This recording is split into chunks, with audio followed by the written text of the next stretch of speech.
आज हम उस टॉपिक पर बात करने वाले हैं जिसको लेकर काफ़ी समय से ऐसी चर्चाएं हैं। देश के अंदर काफ़ी ऐसा माहौल भी बना हुआ है कि हम सबका जो पुरानी पेंशन योजना के साथ-साथ 8वें वेतन आयोग लेने का जो मकसद है या सरकार को हम इस बारे में क्यों बार-बार दोहरा रहे हैं कि हमारा जो 8वें वेतन आयोग है उसको लागू करें जल्द से जल्द।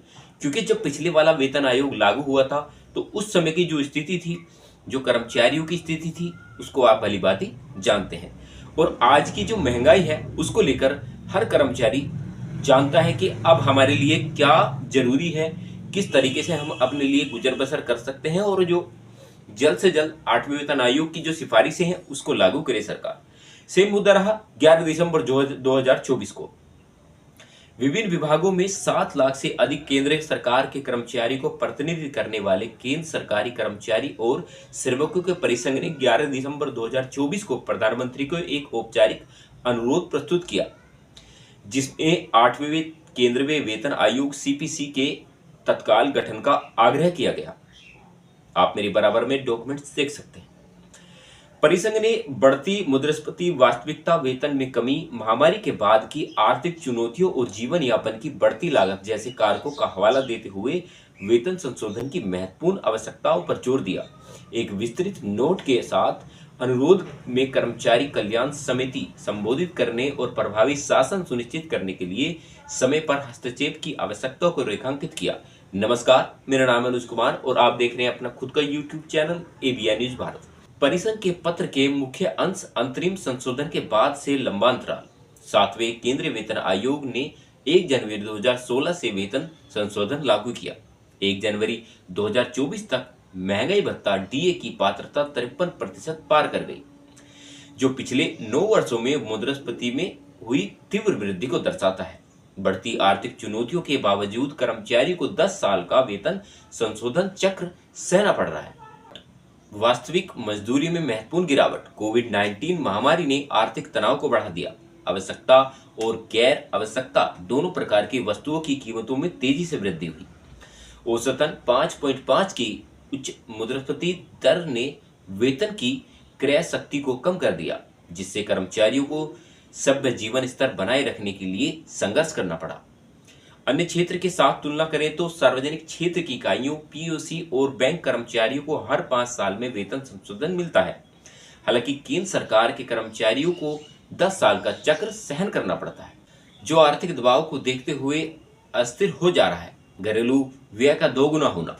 एनएससी के आंकड़ों के अनुसार मुद्रास्फीति और बढ़ती जीवन लागत के कारण प्रति व्यक्ति घरेलू उपभोग व्यय 2011-12 से 2022-23 तक दोगुने से अधिक हो गया, जबकि व्यय में भारी वृद्धि हुई। वेतन वृद्धि में उतनी तेजी नहीं आई, जिसका कारण कर्मचारी पेंशन भोगी पर वित्तीय दबाव बढ़ता जा रहा है।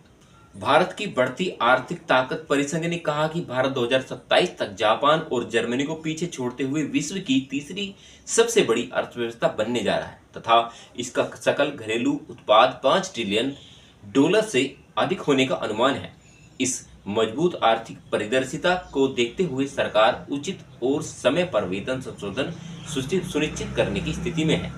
सरकार का सामाजिक उत्तरदायित्व। एक आदर्श नियोक्ता के रूप में भारत सरकार का यह कर्तव्य है कि वह अपने कर्तव्यों और कर्मचारियों के लिए आरामदायक जीवन स्तर उपलब्ध कराए।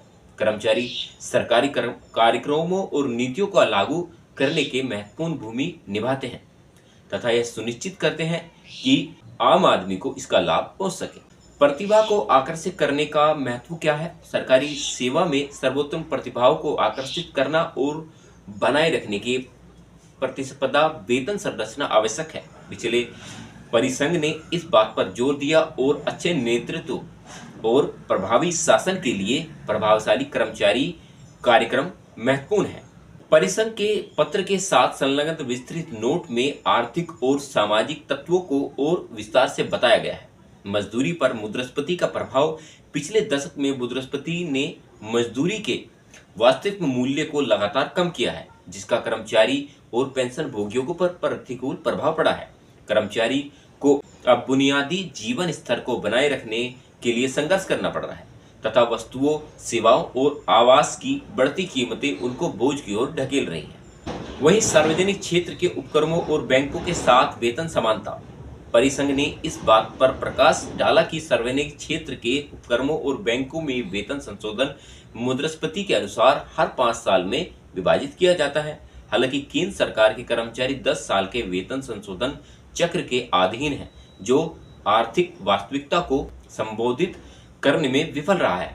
जीवन निर्वाह मजदूरी और आर्थिक जिम्मेदारियां। परिसंघ ने इस बात पर भी जोर दिया कि कर्मचारियों को ऐसा जीवन यापन योग्य वेतन मिलना चाहिए जो वर्तमान आर्थिक परिस्थितियों के प्रतिबद्धता करता हो। संबोधित वेतन संरचना से न केवल जीवन स्तर में सुधार होगा बल्कि मनोबल और उत्साह भी बढ़ेगा।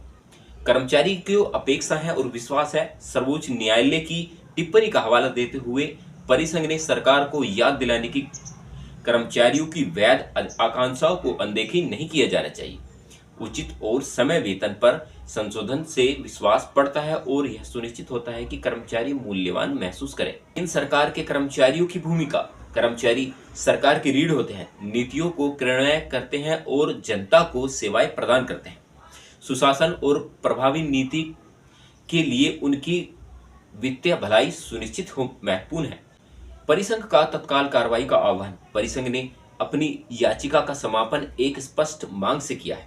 मुद्रास्फीति और बढ़ती लागत के कारण वेतन में होने वाली गिरावट को दूर करने के लिए बिना किसी देरी के 8वें वेतन आयोग का गठन किया जाना चाहिए। यह सुनिश्चित करने के लिए कि शीघ्र कार्रवाई करे और केंद्र सरकार के कर्मचारी और पेंशन भोगियों को उचित मुआवजा मिले और वे प्रभावी ढंग से काम कर सकें। भारत का आर्थिक संदर्भ और भुगतान क्षमता। नोट में भारत के मजबूत आर्थिक प्रदर्शन की ओर से इशारा भी किया गया। आईएमएफ के अनुमान से भारत के विश्व की तीसरी सबसे बड़ी अर्थव्यवस्था बनने के संकेत मिल सकते हैं। सरकार की भुगतान क्षमता कर्मचारियों की अपेक्षाओं को पूरा करने के लिए पर्याप्त से अधिक है। आज हमारा देश भारत एक ऐसी आर्थिक शक्ति के रूप में उभर कर आया है जो कि विश्व के जो देश हैं सभी देशों में सबसे जल्दी ग्रोथ करने वाला हमारा भारत देश है। लेकिन संघ ने जो अपील की है, भारत सरकार से अपील की है कि अब हमारा जो ये 8वां वेतन आयोग है उसको जल्द से जल्द लागू किया जाए। साथ ही साथ जिससे इसकी जो जीवन यापन की जो लागत है कर्मचारियों की, चाहे वो आज जॉब करता हो या आज वो पेंशन ले पा रहा हो, अगर जल्द से जल्द हमारा 8वें वेतन आयोग लागू होता है तो हम देश की उस अर्थव्यवस्था को बढ़ाने का प्रयास करेंगे। यानी कि हमारे जो देश के टैक्स पेयर हैं, देश में सबसे ज़्यादा टैक्स सरकारी कर्मचारी देता है। चाहे आज वो एक मेडल लेकर आए या उसको धनराशि मिले। अभी आपने हाल ही में देखा होगा कि इतने करोड़ का उनको प्रॉफिट हुआ या उनको इनाम में मिले तो उस पर भी टैक्स सरकार ने लगा दिया।